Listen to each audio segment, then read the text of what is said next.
नमस्कार विद्यार्थी मित्र हो. 2020-21 पासून महाराष्ट्र राज्य माध्यमिक व उच्च माध्यमिक शिक्षण मंडळ यांनी 12वी भौतिकशास्त्र या विषयासाठी नवीन अभ्यासक्रमाची आखणी केली आहे आणि नवीन मूल्यमापन पद्धतीमध्ये म्हणजेच तुमच्या 12वी बोर्डाच्या प्रश्नपत्रिकेमध्ये जे महत्त्वाचे बदल करण्यात आले आहे त्यापैकी एक बदल म्हणजेच असे प्रश्न जे 3 मार्कासाठी विचारले जातात आणि त्यांचं उत्तर शॉर्ट आन्सर टाइप अपेक्षित असतं. म्हणजे यामध्ये काय असेल, यामध्ये बहुतेक तुमच्या फिजिक्स मधले डेरिवेशन असतात. विद्यार्थी मित्रहो, लक्ष ठेवा की फिजिक्स या विषयामध्ये जेव्हा केव्हा तुम्हाला प्रश्नाची उत्तरे लिहायची असेल त्यावेळेस फक्त तुम्ही मॅथमॅटिकल पार्टवरच जास्त भर द्यावा. थेरॅटिकल पार्टवर थोडंसं भाग सुटलं तरी तुम्हाला मार्कामध्ये एवढी तफावत येत नाही. म्हणजे कमी वेळेमध्ये जर आपल्याला जास्त मार्क घ्यायचे असतील तर शॉर्ट आन्सर टाइप क्वेश्चन म्हणजेच तुमच्या भौतिकशास्त्राच्या पुस्तकातील सगळ्या डेरिवेशनचं एकत्रितपणे बंच तयार करून तुम्हाला ते प्रश्न तयार करायचे असतील. तर चला बघूया. नमस्कार विद्यार्थी मित्र हो, 12वी बोर्डाच्या क्वेश्चन बँक मधील चॅप्टर नंबर 16 सेमीकंडक्टर डिव्हाइसेस या धड्यातील जे प्रश्न प्रकार आज आपण बघणार आहोत ते आहे short answer 2 type of question, जे की परीक्षेत प्रत्येकी 3 मार्कासाठी विचारले जातात. तर पहिला प्रश्न बघूया काय दिलेला आहे. Draw a circuit diagram of half wave rectifier and hence explain its working. तर हाफ वेव्ह फुल वेव्ह दोन्ही रेक्टिफायर तुम्हाला आहे, तुम्हाला इथं विचारलेलं आहे half wave rectifier and explain its working. तर ही आकृती तुम्ही व्यवस्थित बघून घ्या. Half wave rectifier, how you can make use of junction diode as a half wave rectifier. या आकृतीमध्ये अल्टरनेटिंग सोर्स ऑफ ईएमएफ दिलेला आहे. त्यानंतर काय दिलेलं आहे, ट्रान्सफॉर्मर दिलेला आहे. हा ट्रान्सफॉर्मर इथं आहे. Alternating source of EMF, this is primary coil, this is secondary coil AB. हा जंक्शन डायोड D आणि हा high value of resistance called as load resistance across which DC output voltage is measured. तर ही कशाची आकृती आहे. It is a diagram of half wave rectifier. It is a diagram of what, half wave rectifier. आता परीक्षेत नेमकं working मध्ये तुम्हाला काय लिहायचं. सुरुवातीला थोडक्यात काय लिहिणार आपण, कन्स्ट्रक्शन काय आहे. इथं कन्स्ट्रक्शन मध्ये दी सेकंडरी कॉइल AB, ही सेकंडरी कॉइल आहे A आणि ही B. Secondary coil what, A and B. The secondary coil AB of A transformer is connected in series with, बघा काय दिसतं, it is connected in series with what, it is connected in series with a junction diode D and a load resistance RL. The AC voltage across secondary coil AB. इथं हे जे primary coil आहे, the primary coil of a transformer, here across the primary we are applying AC and it will produces appropriate AC across secondary coil AB. And the polarity of voltage across AB will changes after every half cycle. Will changes after what? Every half cycle. प्रत्येक half cycle नंतर जर समजा पहिल्या half सायकलला A positive पोटेन्शियलला आहे with respect to B, तर next half cycle मध्ये A is at negative potential with respect to काय होईल, B होईल. तर आपल्याला दोन्ही केसेस बघूया की काय होईल. की suppose during the positive half cycle begins, जेव्हा A is at positive half cycle, Wien point A is at higher positive potential with respect to that of point B. काय होईल निश्चितपणे, when A is at higher positive potential with respect to that of B, जर समजा A positive आहे with respect to B, means anode of junction diode is at positive potential with respect to D. म्हणजेच काय होईल, हा junction diode conduct होईल आणि junction diode conduct झाला म्हणजेच लोड रेजिस्टन्स RL मधून करंट फ्लो होईल. लोड रेजिस्टन्स RL मधून काय होईल, करंट फ्लो होईल. तर बघा, when A is at higher positive potential with respect to B, therefore diode D is in forward bias mode. It means it will conduct and there will be a flow of current in the circuit. Now during the negative half cycle, म्हणजेच काय, when A is at negative potential, when A is at negative potential with respect to that of B, काय होईल, when A is at negative potential with respect to that of B, means anode is at negative potential with respect to cathode. Whenever anode of diode is at negative potential with respect to diode, this diode does not conduct. This diode does not conduct. And when diode does not conduct during the negative half cycle, potential at point A is lower with respect to that of potential at point B. It means a diode is reverse biased, and when diode is reverse biased, it does not conduct, and when diode does not conduct, it means no current flows through the circuit. Hence, आता काय conclusion काढायचं आपण? Diode will conduct during every positive half cycle of AC input, and it blocks the current during every negative half cycle. म्हणजे diode every positive half सायकलला conduct होईल आणि every negative half सायकलला काय होईल, तो कंडक्ट होणार नाही आणि करंटला ब्लॉक करणार.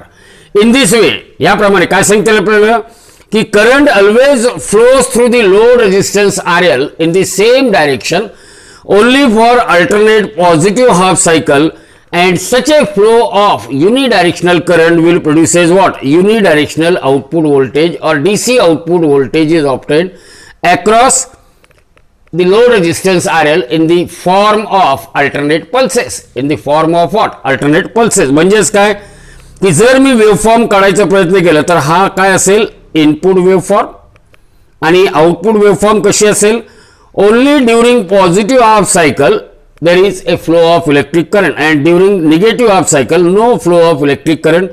तर हा झाला इनपुट व्होल्टेज आणि हा काय होईल, output voltage with respect to that of time, with respect to that of time. तर परीक्षेमध्ये variation of input and output voltage with respect to time for half wave rectifier ही डायग्राम काढणं अत्यावश्यक आहे. त्याला 1 मार्क राखीव ठेवलेले असतात. तर सर्किटला 1 मार्क, त्याच्या वर्किंगला 1 मार्क आणि या डायग्रामला 1 मार्क. तर आता चला पुढचा प्रश्न बघूया. पुढचा प्रश्न काय आहे, प्रश्न क्रमांक 2, explain the construction and working of solar cell. काय करायचं आपल्याला, कशाचं कन्स्ट्रक्शन आणि वर्किंग सांगायचं आहे, सोलार सेलचा कन्स्ट्रक्शन आणि सोलार सेलची वर्किंग आपल्याला सांगायची आहे. तर हे सांगण्याच्या अगोदर आपण सोलार सेलचा कन्स्ट्रक्शन किंवा सिमॅटिक स्ट्रक्चर ऑफ सोलार सेल बघूया.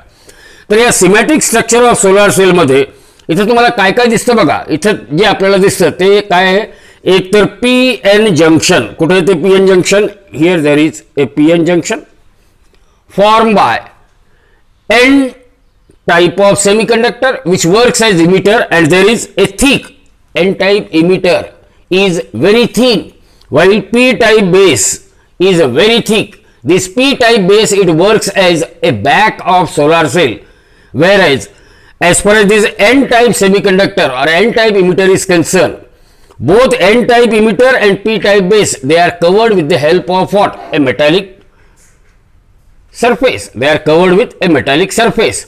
तर आपण एक एक करून पॉइंट वाइज बघूया की याच्या कन्स्ट्रक्शन मध्ये नेमकं आपल्याला काय लिहायचं आहे. बघा आता पहिला मुद्दा काय लिहिणार आपण की सोलार सेल कन्सिस्ट ऑफ काय असतं, त्यामध्ये एक PN जंक्शन असतं. आताच बघितलं आपण. त्या PN जंक्शन मधली जी N साइड आहे, N side of junction faces the solar radiation. म्हणजेच N side of junction, over N side of junction, solar light is allowed to incident. Solar light is allowed to incident while the P side is relatively thick. खालची जी P side होती ती relatively कशी आहे, thick आहे, and it is known as or it acts as, हे काय म्हणून act करतो, it acts as the back of a solar cell. It acts as what? Back of solar cell. एक लक्षात ठेवा, both P side and that of N side, they are coated with, दोन्ही कशाने coat केलेले, they are coated with conducting material. Both P side and N side, they are coated with conducting material. त्याच्यातही जे N side आहे, the N side is coated with what? Anti reflection coating. N side is coated with anti reflecting coating. कशाला anti reflecting coating? Because this side allows visible light to pass through it. This side allows only visible light to pass through it, and the main function of anti-reflecting coating is, what is the main function of anti-reflecting coating? Is to reflect, काय reflect करणार ते, IR radiation.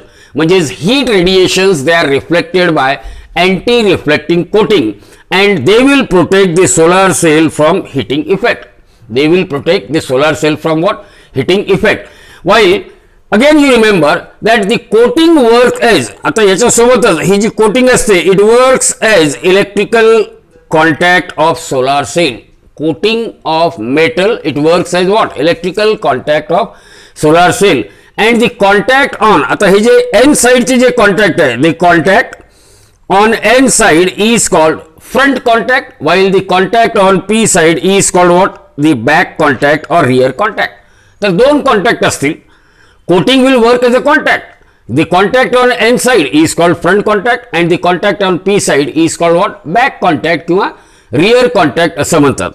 एक लक्षात असू द्यायचं की हे जे शेवटचा जो मुद्दा इथं मला सांगायचा आहे तुम्हाला तो आहे की the N side of solar cell is thin. आता जर तुम्ही बघितले तर ही एन साइड सोलार सेलची एन साइड कशी आहे? N side of solar cell is thin. Why N side of solar cell is thin? N side of solar cell is thin because light incident on it can reaches the depletion region. Light which is incident on it, it can reaches the depletion region earlier where the electron hole pairs are generated. म्हणजे आपण जे light sunlight याच्यावर incident करणार आहोत हे जे sunlight as N side of solar cell, solar सेलची ही जी एन साइडची बाजू आहे ही थिन कशाला असते? कारण जर ही थिन असली तरच सनलाइट कुठे येईल? Because N side is thin, so that's why the sunlight which is allowed to incident on the solar cell they can reaches the depletion region because we know that here is a line where N side comes in contact with what? P side. So on either side of this PN junction there is a depletion region, and because N side is thin, incident radiation can reach the depletion region earlier where the electron hole pairs are generated. तर हे सर्वात महत्त्वाचा मुद्दा जे तुम्हाला परीक्षेत लिहिणं आवश्यक आहे की in PN junction N side of solar cell is thin so that when incident radiation is allowed to incident on it, that incident radiation reaches the depletion layer where reaches the depletion region where there will be a formation of or electron hole pairs are generated. Electron and hole pairs are generated. आता याचं working आपल्याला थोडक्यात लिहायचं. काय असेल working मध्ये? It's very simple how that solar cell will work.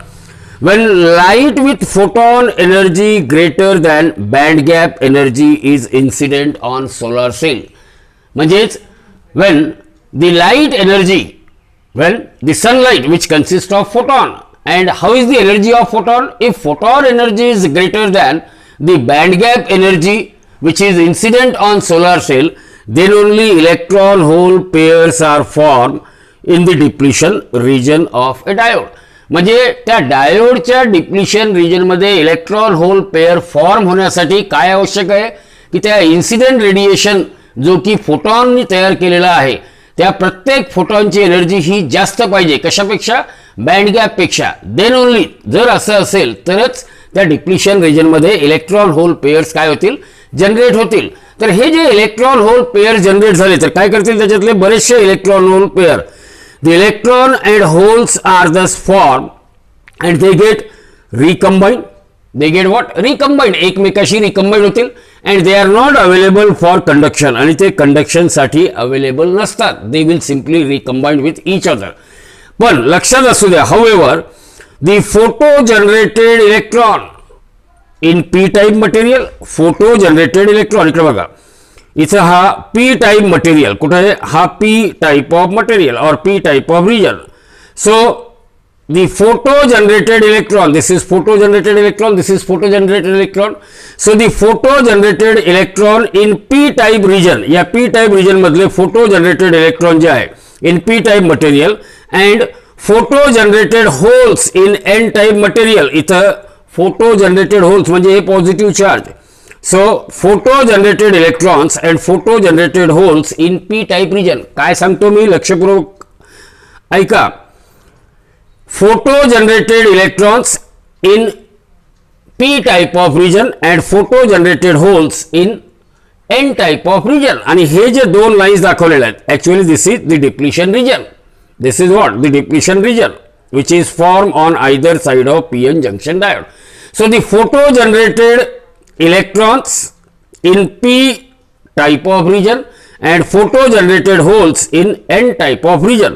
तर याच्या बाबतीत काय सांगता येईल? Photo generated electrons in p type of material and photo generated holes in n type material, they are specially separated and they are prevented from recombination in solar cell. तर solar sale मध्ये हे जे photo generated electron आणि holes आहे they will not recombine. They will not recombined, they will be prevented from recombination, they will be prevented from recombination, and this separation of carrier, त्यामुळे काय होईल, there is a separation of carrier is possible. Now why it is so? Why the photo generated electrons and holes they will not recombine? See here, as far as this depletion region is concerned, in the depletion region there is a formation of an electric field, intrinsic electric field. Here there will be a formation of what? Electric field. तर हा electric field कसा असेल? that electric field is pointing from what? Pointing from N region to P region. So due to the presence of intrinsic electric field in the depletion region मध्ये intrinsic electric field च्या presence मुळे photo generated electrons and holes they will not recombine. It means what we can say, that when light generated electron in P region reaches the junction, so light generated electron in P region, when light generated electron in P type of region, या P type of region मध्ये light generated जे electron आहे, कुठले electron, हे इथं light generated electron, I can show it, light generated electron in the P region, when they will reach the junction, या junction कडे आले ते समजा, light generated, photo generated electron in P region when they reach the junction, and photo generated holes in N region when they will reach the junction. काय will, when photo generated electrons in P type of region and photo generated holes in N type of region, they reach the junction, what happens? They will cross the junction, and due to electric field at the junction, it reaches N type of region where it now a majority charge carrier. लक्षपूर्वक बघा काय सांगितलं मी, due to presence of electric field, photo generated holes in N region, they will crosses the junction or they will reaches the junction and enters into what? P region, and therefore they becomes the majority charge carrier in P region. Similarly, the photo generated electrons in P region, they reaches the junction, they reaches the PN junction, and they enter into what? N region, where electrons are the majority charge carrier. So similarly, the light generated hole reaches the P region and becomes a majority carrier in it. आता काय होईल मग? The positive and negative charges are thus accumulated. आता काय होईल? On both the side of PN junction, positive and negative charges, they start accumulating in P region and N region of solar cell. Now the accumulation of positive and negative charge in P and N region of the solar cell, now these charge carriers, they will produce what? They will produce a barrier potential, means they can be used as a voltage source. And when solar cell is connected in the external circuit, then the light generated carrier flows through the external circuit. तर हे झालं थोडक्यामध्ये तुम्हाला solar सेलचा working, how solar cell will work, that you have to explain. Now the next question is explain the working of LED. काय असतं LED? म्हणजेच light emitting diode. L stands for light, E stands for emitting आणि D म्हणजेच diode. तर light emitting डायोडचा symbol हे junction diode सारखाच असतो. फरक कुठे असेल? इथे लाईट इमिट म्हणजे इथे दोन एरो आणि हे बाहेर म्हणजे LED. आणि जर याच्या उलट जर समजा आपण एखादा जंक्शन डायोड दाखवला आणि त्या जंक्शन डायोडवर अशा रेज इन्सिडेंट दाखवलं तर हे काय होईल? Photo diode. तर लक्षात ठेवायचं, ordinary diode means PN junction diode, कुठलाही सिम्बॉल नाही. लाईट रेज बाहेर पडतात म्हणजेच हा असेल LED आणि लाईट रेज त्याच्यावर पडतात म्हणजे त्याला काय म्हणायचं? Photo diode. तर इथं आपल्याला प्रश्न क्रमांक 3 आहे, explain the working of LED. Light emitting diode हे कशा प्रकारे काम करतं हे आपल्याला एक्सप्लेन करायचं आहे. तर काय सांगणार आपण? पहिला मुद्दा असा असेल की when LED is in forward bias. Forward बायसचा अर्थ काय होतो तुम्हाला माहित आहे? हे जर समजा मी सांगितलं की लाईट इमिटिंग डायोड आहे, हा त्या लाईट इमिटिंग डायोडचा पॉझिटिव्ह टर्मिनल, हा निगेटिव्ह. पॉझिटिव्ह म्हणजेच हे पी टाइप सेमीकंडक्टर, निगेटिव्ह म्हणजेच काय असेल? N type semiconductor. यालाच काय म्हणतो आपण? एनोड. आणि ह्याला काय म्हणतो आपण? Cathode. So when P type or anode is given positive potential with respect to that of cathode, जेव्हा केव्हा आपण ॲनोडला पॉझिटिव्ह पोटेन्शियलवर ठेवणार with respect to that of cathode, तर अशा बायसिंगला फॉरवर्ड बायस असं म्हणतात. So when LED is in forward bias काय होईल, electrons from the semiconductors conduction band, सेमी कंडक्टरच्या कंडक्शन बँडमधले electrons from semiconductors conduction band, they get combined with what? They get combined with holes from the valence band. They get combined with what? Holes. So electrons from conduction band get recombined with holes from valence band, releasing. And remember, whenever there is a recombination of electron with hole, energy is liberated. So they will release sufficient energy to produce a light or to produce a photon which emits a monochromatic light. तर महत्त्वाचा मुद्दा काय की in light emitting diode मध्ये when LED is forward bias, काय लिहिणार आपण पहिला मुद्दा, when LED is forward bias, तर इथे रिकॉम्बिनेशन होईल इलेक्ट्रॉन आणि होल मध्ये. पण इलेक्ट्रॉन कुठे असतात, electrons are present in conduction band of semiconductor and they get recombined with holes which are present in the valence band of semiconductor, and thereby they are releasing what? Sufficient amount of energy which can produces a photon which emits a monochromatic light. तर हा पहिला खूप महत्त्वाचा मुद्दा परीक्षेत तुम्हाला लिहिणं आवश्यक आहे. आता दुसरा, बिकॉज ऑफ थिन लेअर, हे जे लेअर आहे इथं thin layer, because of thin layer a reasonable number of, thin layer असल्यामुळे काय होईल की reasonable number of these photons can leave the junction and emit the colored light. Reasonable number of photons can leave the junction and emit the colored light, and they can emit the colored light. So look at this. Here I had shown recombination of, इथं काय दाखवलं आपण, recombination of electrons and holes. Recombination of electrons and holes. इकडे बघा, या बाजूला आहे P type, या बाजूला आहे एल टाईप, इथं पी एन जंक्शन डायोड आहे आणि recombination of electrons and holes are shown. So because of thin layer a reasonable number of photons can leave the junction and emit the colored light. आणखीन एक लक्षात ठेवायचं की the amount of light output, the amount of light emitted by LED, it is directly proportional to काय असेल, the amount of light emitted by LED, it is directly proportional to forward current.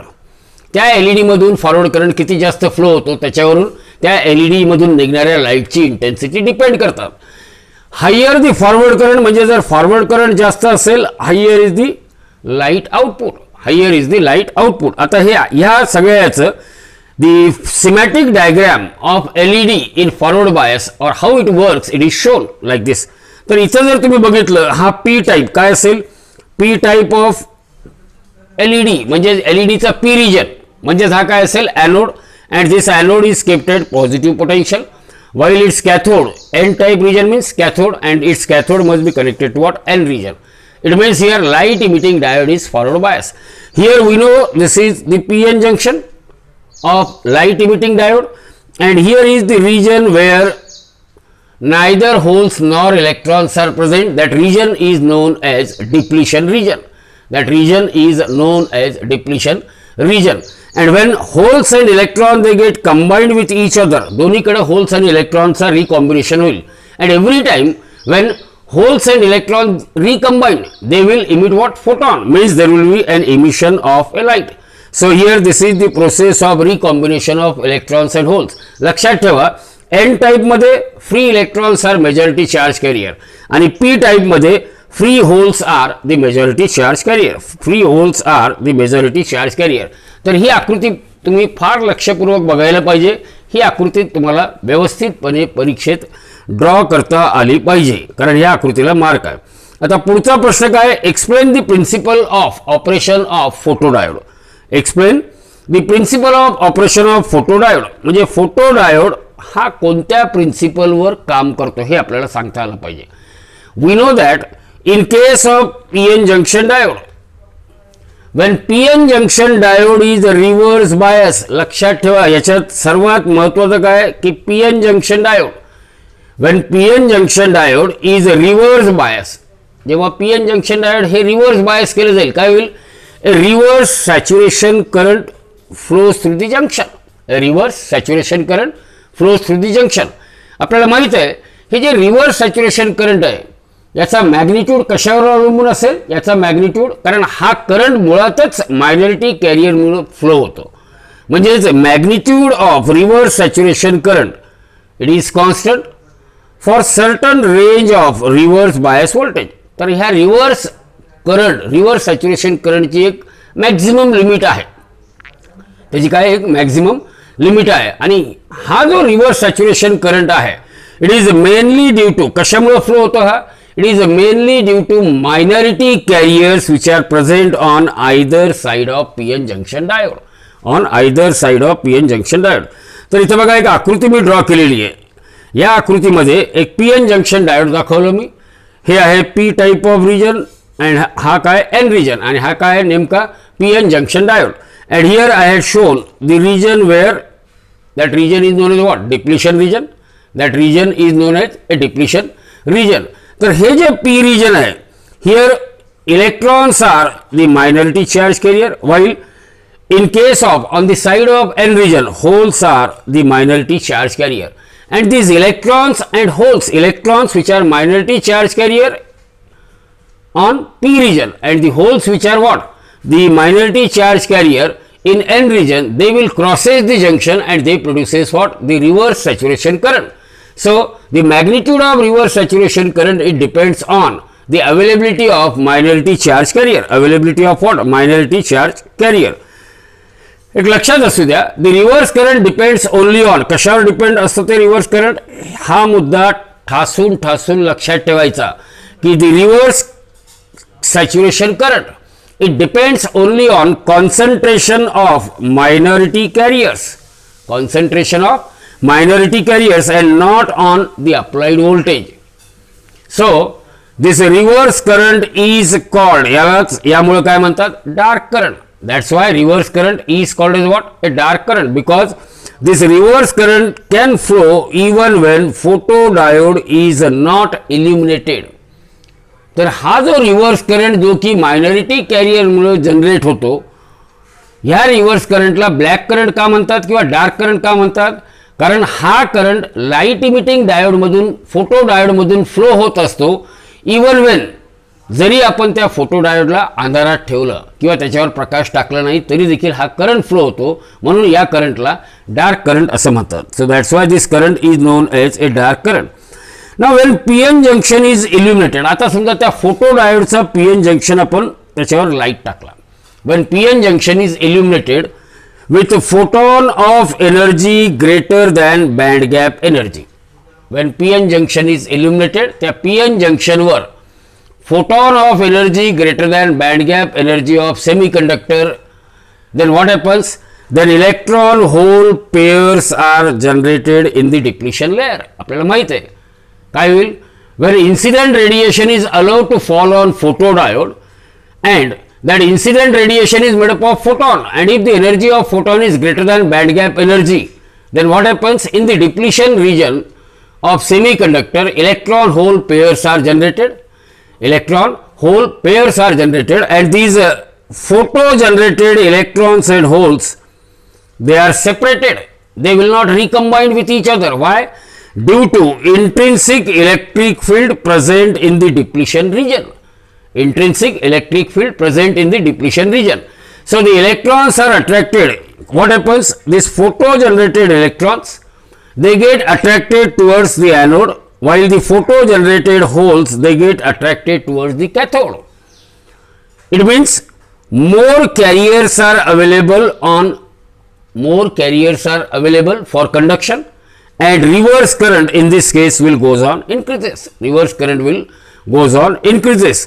आता पुढचा शेवटचा जो मुद्दा आहे किंवा शेवटचा मुद्दा काय की हे जे रिव्हर्स करंट किंवा डार्क करंट आहे, द रिव्हर्स करंट और dark current of photodiode it depends only on intensity of incident light, intensity of incident light. Thus reverse current can be controlled by controlling. Thus reverse current can be controlled by controlling the concentration of minority carrier in the junction. म्हणजे reverse current कशावरून तुम्हाला control करता येईल? Just by controlling the minority carriers in A junction. Minority carriers in A junction. पुढचा पाचवा प्रश्न बघा काय आहे. पाचवा प्रश्न फार सोपा आहे. What is a logic gate? काय प्रश्न आहे? What is question number 5. What is the logic gate? Draw the symbol and give the truth table of not gate. तुम्हाला नॉट गेट ह्या लॉजिक गेटचा काय करायचा आहे? सिम्बॉल द्यायचा आहे, त्याचा ट्रूथ टेबल द्यायचा आहे. And why not gate is called inverter? त्या नॉट गेटला इन्व्हर्टर का म्हणतात? तर लॉजिक गेट कशाला म्हणायचं ही साधी व्याख्या आहे. Logic gate is what? A digital circuit. Logic gate is a digital circuit with one input. किमान किती इनपुट पाहिजे? विथ वन, कमीत कमी एक और more input. A digital circuit with one or more input signals but only one output signal is called a logic gate. कुठल्याही logic गेटला एक आणि केवळ एकच आउटपुट सिग्नल असतो. इनपुट कमीत कमी एक असेल किंवा एक पेक्षा जास्त असण्याची शक्यता आहे. सो ए डिजिटल सर्किट, असा डिजिटल सर्किट ज्याला one or more input signals आहे but only one output signal, त्याला म्हणतात आपण लॉजिक गेट. लॉजिक गेटला स्विचिंग सर्किट सुद्धा म्हटलं जातं. It is also known as what? A switching circuit. कारण it follows, switching circuit that follows certain logical relationship between the input and output voltage. म्हणजे logic गेटच्या इनपुट आणि output व्होल्टेजेसमध्ये काहीतरी लॉजिकल रिलेशनशिप असतं. So what is logic gate? A digital circuit with one or more input signal. हा एक असा digital circuit आहे ज्याला एक किंवा एक पेक्षा जास्त इनपुट सिग्नल असतील पण याला ओनली वन आउटपुट सिग्नल, एकच आउटपुट सिग्नल राहील. त्यालाच काय म्हणतो आपण? लॉजिक गेट म्हणतो. It is A switching circuit. म्हणजे लॉजिक गेट हे एक स्विचिंग सर्किट आहे. पण हे काय करतो? It will follow certain logical relationship. हा काय करतो? सर्टन लॉजिकल रिलेशनशिप फॉलो करतो. कशामध्ये? Between the input and output voltages. आता नॉट गेटचा तुम्हाला सिम्बॉल विचारलेला आहे. हे जे सिम्बॉल आहे हे कशाचा सिम्बॉल आहे? It is a symbol of not gate. हा ट्रायंगल दाखवलेला आहे. इथं काय दाखवलेलं आहे? बबल दाखवलेला आहे. इथं हा इनपुट, नॉट गेटला एकच इनपुट, त्याला नाव दिलं एक्स. नॉट गेटला एकच आउटपुट, त्याला नाव दिलं Y equal to complement of X. इथं एक्सच्या डोक्यावर जे बार लिहिलेलं आहे, how to read it? y equals to complement of x. आणि हा कशाचा सिम्बॉल आहे? It is a schematic symbol of not gate. आता नॉट गेट हा एक असा लॉजिक गेट आहे की ज्याचा आउटपुट 1 असतो जेव्हा इनपुट 0, आणि ज्याचा आउटपुट 0 असतो तेव्हा त्याचा input 1. Means not gate is that logic gate whose output is 1 when its input is 0 or whose output is 0 when input is 1. याचाच दुसरा अर्थ काय होतं? Output of not gate is complement of its input. आता complement म्हणजेच 0चा complement 1 आणि 1चा complement 0. आणि मी काय सांगितलं? Not gate is that logic gate whose output is always complement of its input. म्हणजे इनपुट 0 असेल आउटपुट 1, इनपुट 1 असेल आउटपुट 0.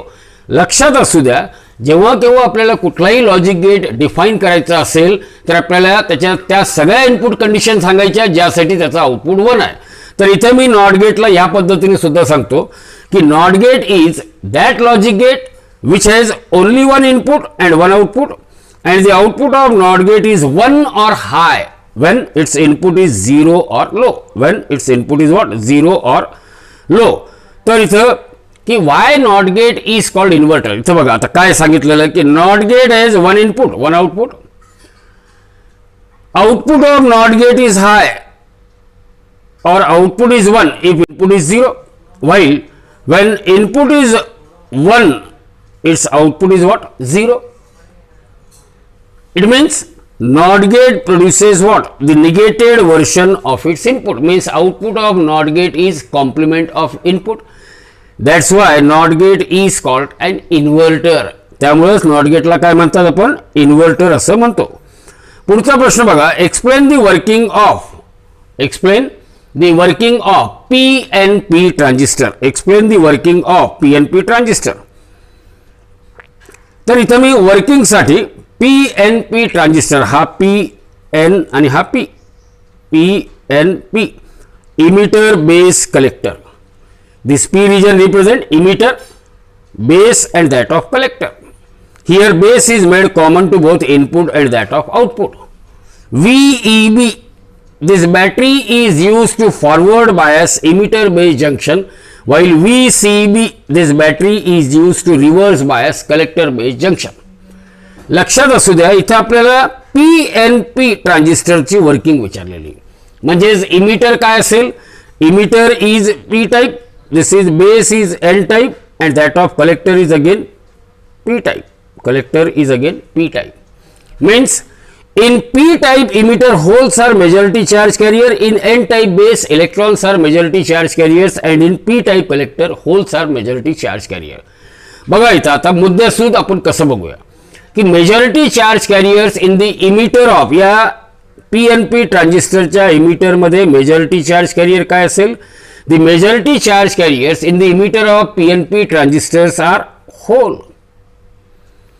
आता typical biasing of transistor is as shown in figure. इथं आपण काय केलं, emitter base junction is forward bias while collector base junction is reverse bias. आता forward bias आहे का reverse bias आहे कशावरून सांगता येईल. हे बघा, P type emitter is connected to what? P type emitter is connected to positive terminal of battery while N type base is connected to what? Negative terminal. म्हणजेच काय झालं, emitter base junction is forward bias while here base collector junction is reverse bias because P type collector it is connected to negative terminal while N type base it is connected to what? Positive terminal. Means this collector base junction is reverse bias. तर जेव्हा केव्हा आपल्याला ट्रान्झिस्टरचा amplifier म्हणून वापर करावा लागेल त्यावेळेस आपण त्याचा emitter base junction forward bias ठेवतो आणि बेस कलेक्टर जंक्शन काय करतो आपण, रिव्हर्स बायस. हा मुद्दा खूप महत्त्वाचा आहे. नाउ ॲट द इन्स्टंट, आता एका पर्टिक्युलर इन्स्टंटला वेन इमिटर बेस जंक्शन, आता काय केलं आपण वरच्याच डायग्रामला खाली सिम्प्लिफाय करून लिहिलं की इथे P टाईपमध्ये होल आहे. तर नेमकी प्रक्रिया कशी होईल. There is some instant when emitter base junction is forward bias. हे आपण emitter base junction काय केलेलं, forward bias केलेलं आहे. Holes in the emitter region, या emitter region मध्ये काय holes are present in the emitter region. Yet they had not entered into the base region. आतापर्यंत ते बेस मध्ये एंटर झाले नाही. तर काय होईल, जस्ट हिअर आता आपल्याला ही प्रक्रिया बघायची की when the biasing voltage, हा जो biasing voltage आहे इथं VBE, if this VEB biasing voltage between emitter and base is greater than, it should be greater than, VEB should be greater than the barrier potential. काय असतं barrier potential? Silicon transistor जर आपल्याकडे असेल तर 0.6 to 0.7 volt हा barrier potential असतो. So when VBE is greater than 0.7 volt, 0.6 to 0.7 for silicon, जर समजा 0.7 पेक्षा मोठा असेल देन त्या कंडिशन मध्ये काय होईल, many holes enter the base.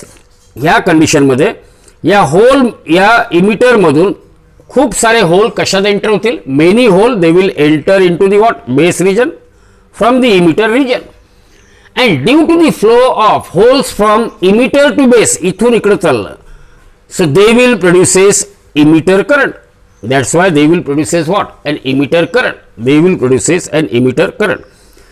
तर बघा की most of the hole they enter into P type of base, N type of base. Most of the holes they enters into what, N type of base. इथे या N type base मध्ये holes enter झाले.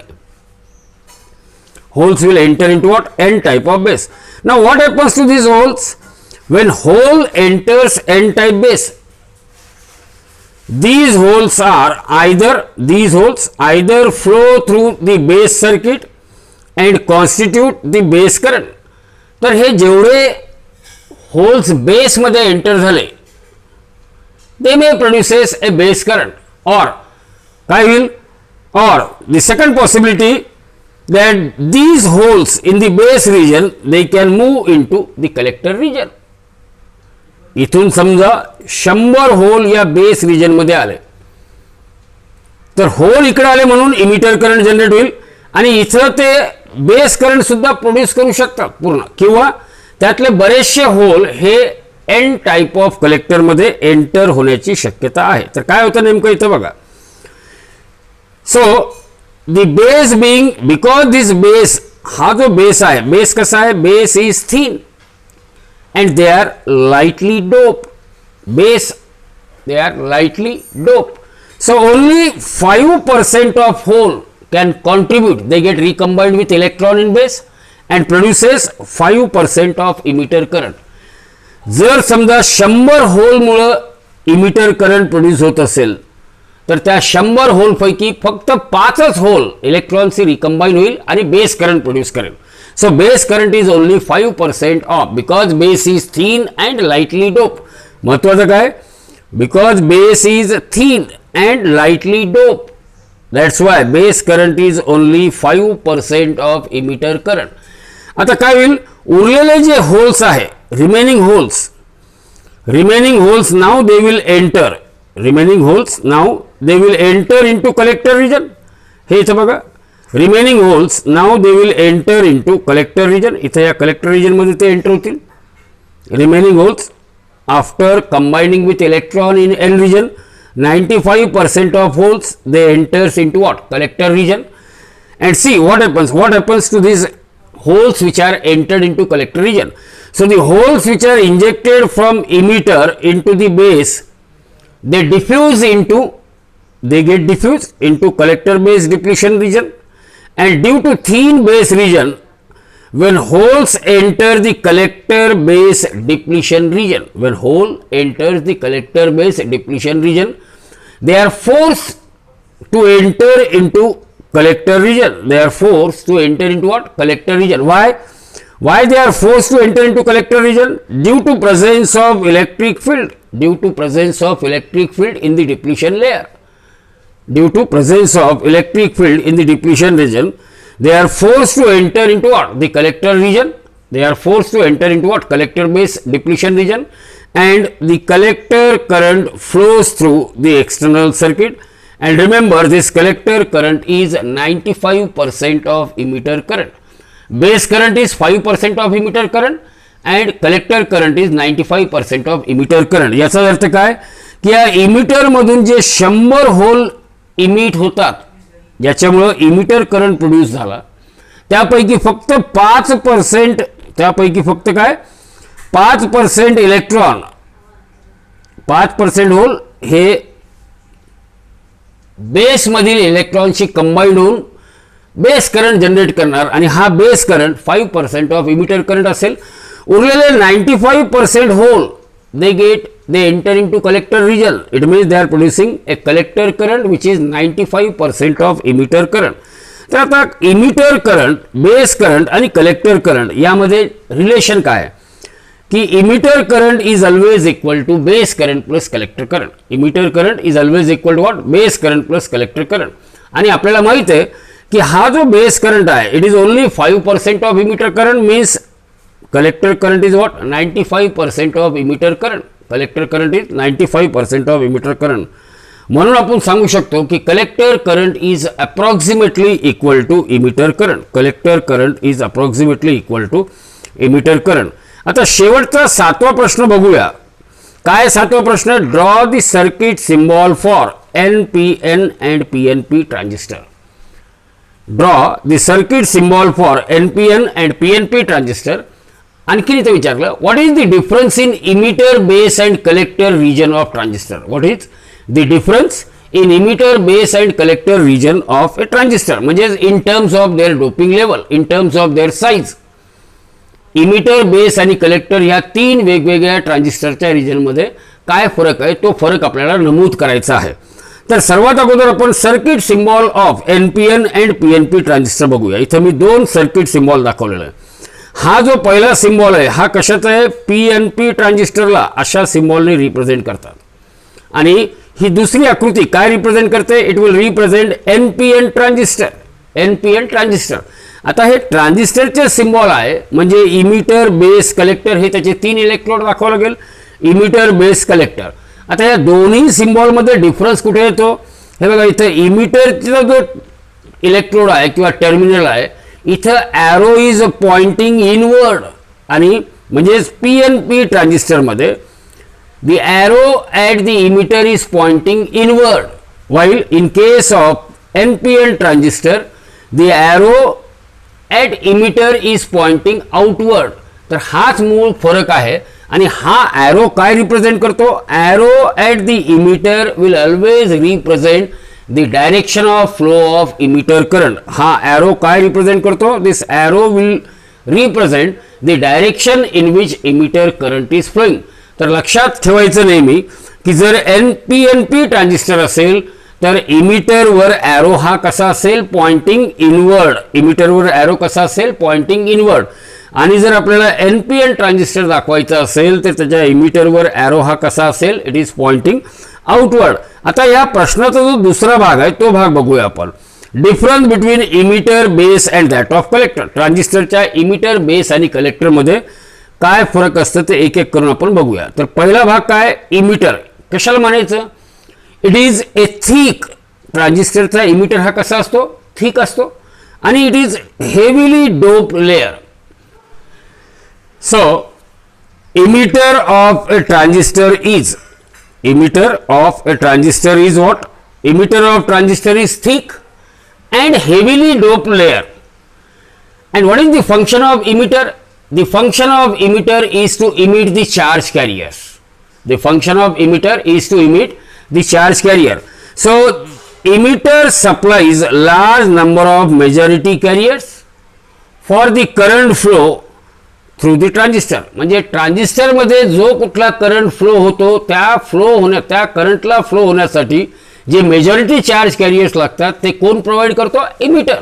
So the basic function of emitter is to provide the majority charge carrier which is responsible for the flow of current in a transistor. आता ट्रान्झिस्टरचा दुसरा जो महत्त्वाचा भाग आहे त्या भागाला काय म्हणतो आपण? बेस. बेस हा कसा आहे? It is thin and it is lightly doped central layer. Base is thin, lightly doped and it is situated at the center, so it is central layer. So thin lightly doped central layer, it is base. आणि तिसरा जो भाग आहे त्याला म्हणतो आपण collector. From the name itself its function is to collect the charge carrier. Now how is this? This collector is thick and moderately doped. याचं doping level हे कसं आहे? मॉडरेट. लक्षपूर्वक बघा. जर समजा मी हा ट्रान्झिस्टर आहे असं म्हणतो, हा इमिटर आणि हा बेस, तर हा इमिटर याचा एरिया सर्वात मोठा असेल and doping level of emitter is highest. Doping level of collector is what? Moderate and base is lightly dope. म्हणजे या तिन्ही रिजनचं डोपिंग लेवल वेगवेगळे आहे. What is doping level? Doping लेवलचा अर्थच number of impurity atom added. Number of impurity atom added. लक्षात ठेवा की as far as collector is concern it is thick and moderately dope layer. याचा एरिया हा सर्वात मोठा असतो. Area is larger than that of what? Emitter and base. Emitter आणि base पेक्षा या कलेक्टरचा एरिया हा कसा असतो? सर्वात मोठा असतो. हा कलेक्टरचा एरिया कसा असतो? मोठा असतो. So collector is thick moderately dope layer. It's area is larger than that of emitter and base. Now what is the function of this collector? This layer will collect the majority portion of majority carrier supplied by the emitter, and the collector also helps dissipation of any small amount of heat generated. याचा area खूप मोठा असतो म्हणून याचा वापर आपण heat डिसिपिशन साठी सुद्धा केला जाईल. Means it works as a heat sink also. Thank you.